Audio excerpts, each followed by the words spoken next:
Republic ಕನ್ನಡದ ವರದಿ ಬಳಿಕ ರಾಜ್ಯ ಸರ್ಕಾರ ಎಚ್ಚೆತ್ತುಕೊಂಡಿದೆ. ಆನ್ಲೈನ್ನಲ್ಲಿ ದತ್ತೂರ ಬೀಜ ಮಾರಾಟಕ್ಕೆ ಕಡಿವಾಣ ಹಾಕಲು ಮಹತ್ವದ ಅಡ್ವೈಸರಿಯನ್ನು ಹೊರಡಿಸಿದೆ.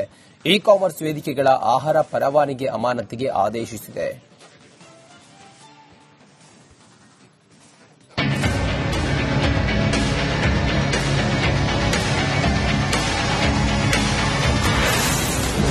ಇ ಕಾಮರ್ಸ್ ವೇದಿಕೆಗಳಿಗೆ ಬಿಗ್ ಶಾಕ್.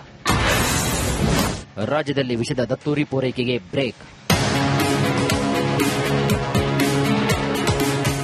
ಗ್ರಾಹಕರನ್ನ ಸೆಳೆಯಲು ವಿಷಕಾರಿ ಹಣ್ಣು ಕೊಡುಗೆಯಾಗಿ ಕೊಟ್ಟಂತಹ ಇ ಕಾಮರ್ಸ್ ಸಂಸ್ಥೆಗಳಿಗೆ ರಾಜ್ಯ ಆಹಾರ ಸುರಕ್ಷತಾ ಇಲಾಖೆ ಬಿಗ್ ಶಾಕ್ ನೀಡಿದೆ. ದತ್ತೂರು ಹಣ್ಣು ಮಾರಾಟದ ಬೆನ್ನಲ್ಲೇ Amazon, Swiggy, Instamart, big basket e commerce ಸಂಸ್ಥೆಗಳು ಹಾಗೂ ವಿತರಕರಿಗೆ ಖಡಕ್ ಎಚ್ಚರಿಕೆ ನೀಡಲಾಗಿದೆ. ಏನಿದು ಪ್ರಕರಣ? ಆಹಾರ ಜೊತೆ ವಿಷಪೂರಿತ ಕಾಯಿ ದತ್ತೂರಿ ಕಾಯಿಯನ್ನ ಫ್ರೀಯಾಗಿ ಕಳಿಸಿದ್ರಂತೆ. ಈ ಬಗ್ಗೆ ದೂರು ಬಂದ ಬೆನ್ನಲ್ಲೇ ಆರೋಗ್ಯ ಇಲಾಖೆ ಕ್ರಮ ಕೈಗೊಂಡಿದೆ.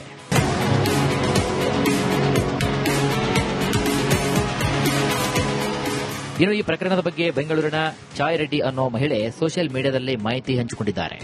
This is supposed to be extremely dangerous. It's a very toxic, highly toxic fruit. According to Google, consuming it or any part of the fruit, including the seeds, is extremely poisonous and it can lead to coma or even death. Even handling it, like even after you touch it, you're supposed to thoroughly wash your hands.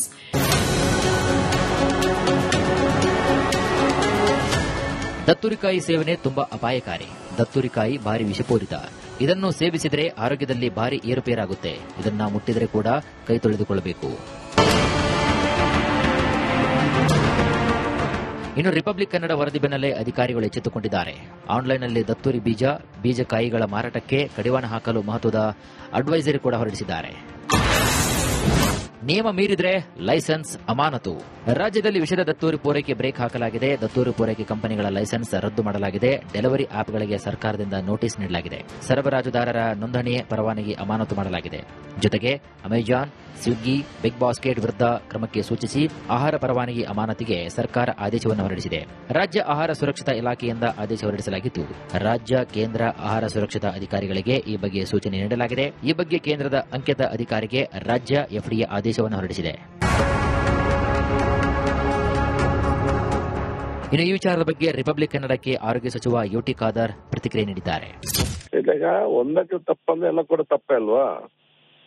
ಆಗ licence ಇವತ್ತು ಇದಾಗಿದೆ ಮತ್ತು ಇದು ಆ fruit, ಯಾಕಂದ್ರೆ ಇದು social media ಮತ್ತು ಇದರಲ್ಲಿ ಫ್ರೂಟ್ ತಿಂದು ಇವತ್ತು ಅಸ್ವಸ್ಥರಾಗಿ ಆಸ್ಪತ್ರೆ ಕುಟುಂಬದ ಕೊಟ್ಟ ಕಂಪ್ಲೇಂಟ್ ಆಧಾರದ ನೋಟಿಸ್ ಜಾರಿ ಮಾಡಲಾಗಿದೆ. ಅಧಿಕಾರಿಗಳು ಮಾಡಿದ್ರು. ಅಧಿಕಾರ ಮಾಡಲು ಕರೆದಾಗ ಕೆಲವೊಂದು ಸಂಸ್ಥೆಯವರು ಅದನ್ನು ನಮ್ಮ ಫುಡ್ ಸೇಫ್ಟಿ ಆ್ಯಪ್ ಹೊರಗೆ ಬರ್ತದೆ ಅಂತ ಹೇಳಿ ಕೂಡ ಅದನ್ನು ಹಾಕಿದ್ರು. ಅದು ಹಾಕ್ಲಿಕ್ಕೆ ಫ್ರೂಟ್ ಯಾವಾಗಲೂ ಫುಡ್ ಆಗುದಿಲ್ಲ. ಇನ್ನೊಂದು ಸಂಸ್ಥೆಯವರು ನೋಡುವಾಗ ಅದರ ಮೇಲೆ ಸ್ಟಿಕ್ಕರ್ ಹಾಕಿದ್ರು, FSSAI ಇದು. ಇನ್ನೊಬ್ಬರು ಅದನ್ನು ಓಪನ್ ಆಗಿ ಕೊಡ್ತಾ ಇದ್ರು ಫುಡ್ ಇದರಲ್ಲಿ. ಅದನ್ನು ಬಹುಶಃ ಎಲ್ಲಿಂದ ನಿಮ್ಗೆ ಸಿಕ್ಕಿದೆ ಅಂತ ನಮ್ಮ ಅಧಿಕಾರಿಗಳು ನೋಟಿಸ್ ಮಾಡಿ ಕರೆದು ಕೇಳಿದಾಗ ಸಮರ್ಪಕ ಉತ್ತರ ಕೊಡುವುದಿಲ್ಲ.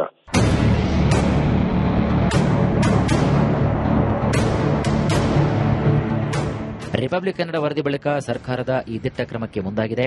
ಗ್ರಾಹಕರ ಜೀವದ ಜೊತೆಗೆ ಚೆಲ್ಲಾಟವಾಡಿದರೆ ಲೈಸೆನ್ಸ್ ಕ್ಯಾನ್ಸಲ್ ಆಗುವುದು ಗ್ಯಾರಂಟಿ ಎಂಬ ಸಂದೇಶವನ್ನ ಸರ್ಕಾರ ರವಾನೆ ಮಾಡಿದೆ.